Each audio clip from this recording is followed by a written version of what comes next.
Here's one from the 50s once again, and a Ferrari of legendary proportions.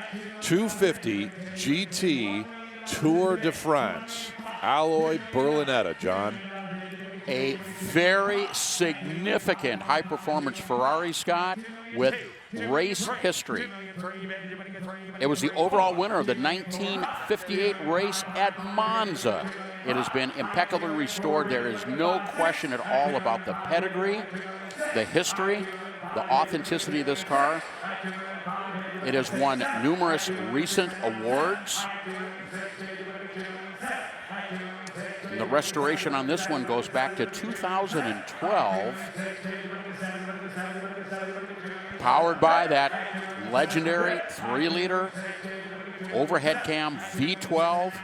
About 260 horsepower was the rating. It's a 4-speed manual transmission.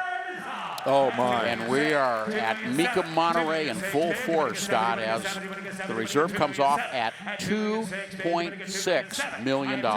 You mentioned the restoration in 2012, right, performed by the guys at Ferrari Classiche. And there's a Red Book factory certification that goes with this car. And it's about to change hands. It's quite likely you could see cars like this up at Laguna Seca this week at the historic races.